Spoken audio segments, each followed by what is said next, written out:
narrative. Here's how it all started. I had taken the day off work because a supplier meeting got canceled at the last minute. My office wasn't far from the mall where Stace worked, and I thought I'd surprise her with lunch. It wasn't something I usually did, but I wanted to make her smile. Maybe pick out something nice for her at the jewelry counter where she worked. When I got there, I expected to see her behind the counter, but she wasn't there. A young woman who worked there asked if I needed help. I asked if Stace was working that day. Her answer hit me like a slap. "Oh no, she's off today," she said casually. "She's scheduled for tomorrow." That didn't make sense. Stace had told me she was working. I felt a knot tighten in my stomach, but I tried to brush it off. Maybe there was a scheduling error or something. Still, I couldn't shake the feeling that something wasn't adding up. As I left, I asked if they could confirm her schedule. They handed me a printout, and that's when things got stranger. She was only working 10 to 12 hours a week, far less than the 18 to 25 hours she told me about. Driving back to the office, my mind raced. Why would she lie about her hours? Was she just embarrassed about the reduced schedule? Maybe she felt bad about not contributing as much financially. But then, why not just tell me the truth? I didn't have time to dwell on it, though. I had to focus on work. That evening, I brought it up casually during dinner. "How was work today?" I asked. She didn't even blink before answering. "Busy as usual." That lie confirmed what I was starting to fear. Stace wasn't just lying about her hours. She was lying to my face without hesitation. Over the next few days, I couldn't concentrate. I'd sit at my desk, staring at my computer screen, running through every possible explanation. Each one seemed less likely than the last. And finally, I decided I needed to know what was really going on. I stayed late at the office one evening, researching ways to track her movements. I wasn't proud of it, but at this point, I didn't feel like I had a choice. I bought a prepaid debit card so the purchases wouldn't show up on our shared accounts and ordered a few items: a GPS tracker for her car, some voice-activated recorders, and a couple of hidden cameras. I convinced myself it was necessary. If she wasn't hiding anything, then I'd apologize and move on. But if she was, I needed proof. When the equipment arrived, I felt sick to my stomach just looking at it. This wasn't how marriage was supposed to be. I was supposed to trust my wife. We were supposed to share everything. And yet, here I was, planning to spy on her because I couldn't shake the feeling that she was keeping something from me. The next morning, I woke up early, telling myself I was just being cautious. I placed a recorder under the driver's seat of her car and attached the GPS tracker near the back wheel. I tried to act normal as I kissed her goodbye, but my heart was pounding. Once I got to work, I opened the app linked to the tracker. For hours, the dot stayed at home. Around 10 a.m., it started moving. My stomach turned as I watched her drive across town. I clicked to zoom in on the map and saw she wasn't heading to the mall. She was going somewhere else entirely.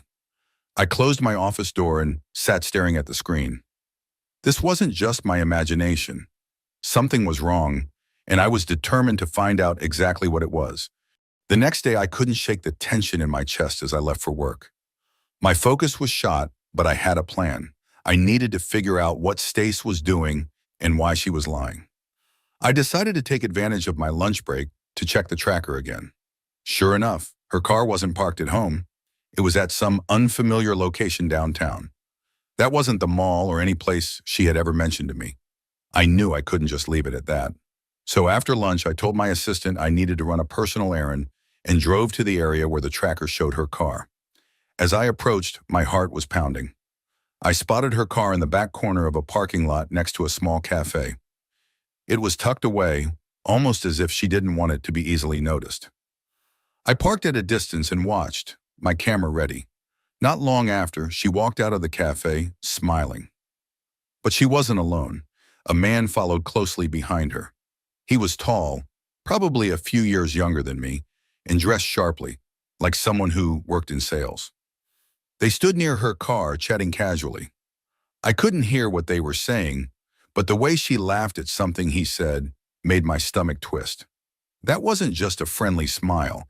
It was the kind of smile she used to give me when we were dating. I raised my camera and snapped a few pictures.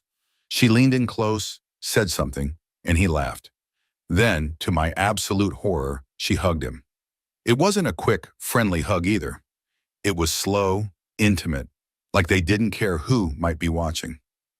I couldn't sit there anymore. My hands were shaking, and I felt like I was about to explode. But I knew I couldn't confront her. Not yet. I didn't have enough proof, and I wasn't ready to hear whatever excuse she might come up with. Instead, I drove back to work and tried to calm myself down. I still had no idea who this man was, but I was determined to find out. Over the next few days, I continued tracking her movements. Every time she said she was at work, I checked the tracker. More often than not, she wasn't anywhere near the mall. She'd be at random locations, a park, a diner, and once even a hotel parking lot. The same man's car would show up at least half the time, though he was never in sight when I arrived. By now, I had installed the cameras and recorders in our bedroom, hoping they might catch her saying or doing something that would confirm what I already suspected. Every night, I'd stay up late, playing back the recordings. It was exhausting, and I hated myself for it, but I needed answers. One evening, while reviewing the day's footage, I finally heard something. It wasn't much, just a phone call, but it was enough to make my blood boil. She was talking to the man from the cafe. She didn't say his name, but the way she spoke, laughing and whispering, left no doubt about their relationship. "I miss you too," she said, her voice soft. "I can't wait to see you again." "Tomorrow, same time?" I slammed my laptop shut. I couldn't take it anymore. I felt sick, angry, and humiliated all at once. My wife, the woman I had trusted with my entire life, was cheating on me, and now I had the proof I needed to confront her. The next day, I could barely keep it together. I knew where she would be meeting him, and I decided to go there myself. I wanted to catch them in the act. No more doubts, no more denials.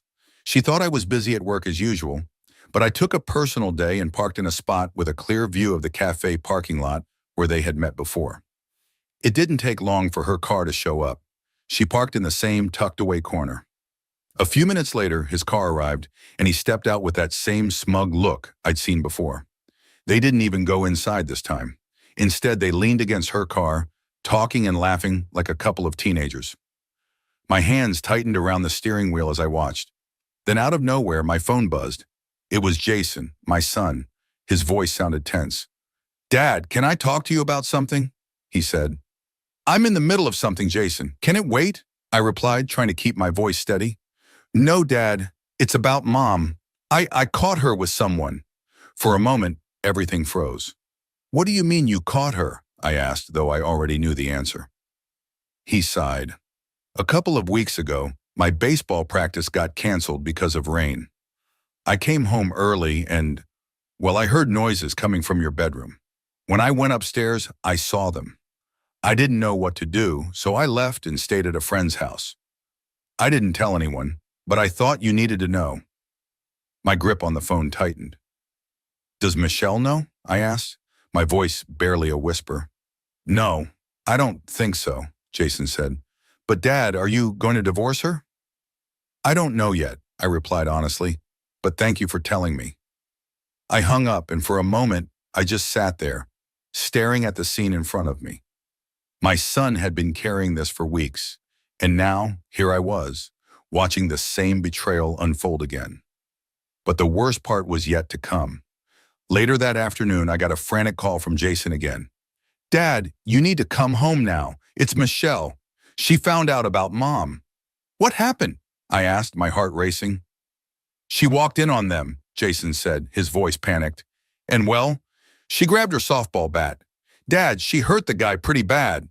I sped home as fast as I could. When I arrived, the police were already there. Michelle was sitting on the front steps, her hands trembling, but her face set in defiance. "He deserved it," she said simply when I approached her. The paramedics were wheeling the man, Kevin, into an ambulance. His face was bruised and swollen, and his leg was in a splint. Stace was standing off to the side, crying and trying to talk to the officers. The cop in charge pulled me aside. "Your daughter said she thought the man was attacking her mother and acted to protect her. It's a solid story, but the guy wants to press charges." I looked over at Michelle, then back at the officer. "Do what you need to do," I said. "But know this, She did what she thought was right. As they loaded Michelle into a squad car, I could see tears streaming down her face. But there was no regret in her eyes, only fury. That's when I knew. This wasn't just my fight anymore. My family had been dragged into this mess, and things were only going to get worse. I drove straight to the police station after they took Michelle. I had called our family lawyer on the way, and he agreed to meet me there. My mind was racing, flipping between anger, worry, and disbelief. Michelle had been dragged into this nightmare because of Stace's lies and betrayal. Now my daughter was facing potential charges for defending what she thought was her mother's honor. When I arrived at the station, I saw Michelle sitting in a small room behind a glass window, her arms crossed and her face a mask of anger. The lawyer, a calm and composed man named Richard, approached me. "We'll get her out," he said confidently. "The story about her protecting her mother holds up well, especially given her age. We'll argue self-defense and provocation if necessary." I nodded, though I wasn't feeling as confident. What kind of father lets his daughter go through this? I was supposed to protect her, not the other way around. After what felt like hours, Richard and I managed to secure Michelle's release on the condition that she appear in court later. When she finally walked out of the holding area, I wrapped her in a hug so tight it felt like I was trying to shield her from the entire world. "I'm so sorry, sweetheart," I said, my voice breaking. Michelle pulled back slightly, her eyes fierce. "Don't apologize, Dad. He deserved worse." I drove her home in silence, my thoughts a storm of emotions. Jason met us at the door, immediately pulling his sister into a hug. "You okay?" he asked, his voice full of concern. "I'm fine," Michelle replied, though her hands were still shaking. She glanced at me. "Where's Mom?" "She's upstairs," Jason said flatly. His tone made it clear he didn't want to see her. I nodded and turned to Michelle. "You two stay here. I need to talk to your mother." I climbed the stairs, each step heavier than the last. When I entered the bedroom, Stace was sitting on the edge of the bed, her face streaked with tears. She looked up at me, and for the first time in years, I saw genuine fear in her eyes. "Chris, she started, but I held up a hand to stop her. "You don't get to explain," I said coldly. "Not after everything you've done. Do you even realize what you've put this family through?" Jason knew. Michelle knows. And now our daughter is facing charges because of your affair. She broke down sobbing, but I didn't feel any sympathy. "Please, Chris, let me fix this," she begged. "I'll talk to Kevin. I'll make him drop the charges." I laughed bitterly. "You think that's enough? This isn't just about Kevin pressing charges. This is about you destroying everything we built, every ounce of trust I had in you." Her sobbing grew louder, but I was done listening. "Here's what's going to happen," I said, my voice sharp. "You're going to make sure Kevin drops those charges, no matter what you have to say or do. Then we're going to figure out the best way to tell Michelle the truth about him and you. But understand this, our marriage is over. You're leaving this house tonight." She looked at me in shock. "Where will I go?" "I don't care," I snapped. "Your parents' house, Kevin's place, a motel. It doesn't matter to me as long as you're out of here by morning." Her tears didn't stop, but I walked out of the room, slamming the door behind me. When I returned to the living room, Jason and Michelle were sitting close, whispering quietly. They looked up as I entered. "Michelle, Jason," I said, my voice softer now. "I'm going to make this right. Whatever happens, I promise you that." Michelle nodded slowly, her eyes still red from crying. "Thanks, Dad," she whispered. Jason stood and put a hand on my shoulder. "We're with you," he said firmly. I wished I could say that it made me feel better, but it didn't. The damage was already done, and it would take more than promises to fix what Stace had shattered. That night, after telling Stace she needed to leave, I slept in the guest room. Sleep didn't come easily. I kept replaying everything in my head. Michelle's fury, Jason's quiet pain, Stace's tears. I wanted to believe this nightmare was temporary, but I knew better. Nothing would ever be the same. By morning, Stace had packed her bags. She stood in the kitchen, suitcase by her side, as the kids avoided her like she was invisible. "Chris," she said softly as I walked in, Can we at least talk about? No, I cut her off, keeping my voice calm but firm. There's nothing to talk about. The damage is done. Her eyes filled with tears, but I wasn't moved. The kids don't even want to see you right now. You should respect that and go. Without another word, she picked up her things and left. As the door closed behind her, the weight in the room shifted. Jason and Michelle seemed to exhale for the first time in days. Is she gone for good? Michelle asked, her voice surprisingly steady for someone who had gone through so much. For now, I said, we're going to take this one step at a time. Over the next few weeks, things were tense but manageable. I worked with the lawyer to ensure Michelle's case stayed under control, and eventually Kevin dropped the charges. I didn't know what Stace said or promised him, but I didn't care. All that mattered was protecting Michelle. Meanwhile, I started discussing the divorce with another lawyer. It wasn't a decision I made lightly, but after everything, I couldn't see a way forward with Stace. The trust was gone, and no amount of apologies or promises could fix that. The kids and I began to adjust to our new normal. I tried to keep things stable for them, making sure they stayed focused on school and their activities. Jason was preparing for college applications, and Michelle threw herself into sports, determined to distract herself from the chaos. But Stace wasn't out of our lives entirely. She started sending messages, texts, emails, even handwritten notes. At first, they were full of apologies and pleas for reconciliation. When those didn't work, she switched to anger, accusing me of turning the kids against her. I didn't respond to any of it. Instead, I forwarded everything to my lawyer. The final blow came one evening when Michelle sat me down with a serious look on her face. "Dad, I want to take a DNA test," she said. I froze. "Why?" I asked carefully, though I already suspected the answer. "I need to know," she said. "After everything, I just need to know if you're really my dad." I nodded, my chest tight. "Okay, if that's what you want, we'll do it." The test results came back a week later. I held the envelope in my hands, my heart pounding. Michelle sat across from me, her hands clenched into fists. Jason hovered nearby, silently offering his support. When I finally opened the envelope and read the results, relief washed over me like a wave. "You're my daughter," I said, my voice breaking. "There's no doubt." Michelle's face crumpled, and she launched herself into my arms. "I'm so glad," she whispered, tears streaming down her face. Jason joined the hug, and for the first time in weeks, I felt like we were going to be okay. No matter what else happened, we had each other, and that was enough to keep going. The relief of knowing Michelle was my daughter gave me a renewed sense of purpose, but the damage from everything else still loomed over us. Stace, predictably, didn't go quietly. She tried every trick in the book, crying, begging, guilt-tripping, to force her way back into our lives. But the kids were firm, and I was resolute. There was no way we could go back. Jason turned 18 not long after the DNA results came in. On his birthday, during a quiet dinner with just the three of us, he made a declaration that solidified where things stood. "I'm done with her," he said, cutting into his steak. "She's not my mom anymore." Michelle nodded in agreement. "Same here. She can send all the cards she wants, but I don't care. She's out of my life." I didn't argue with them. How could I? They had every right to feel the way they did. Stace had betrayed us all in the most personal and devastating ways. I only said, "You two are adults now.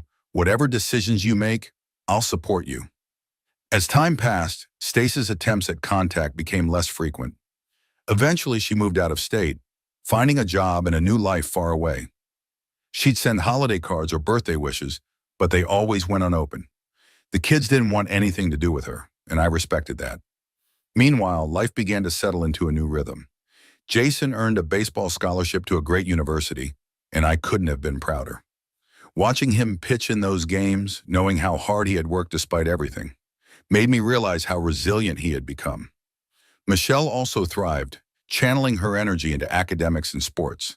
She told me she wanted to become a nurse, and she never wavered from that goal. There were still rough days, of course. I remember one evening when Michelle came home late after a softball game. She sat down next to me on the couch, unusually quiet.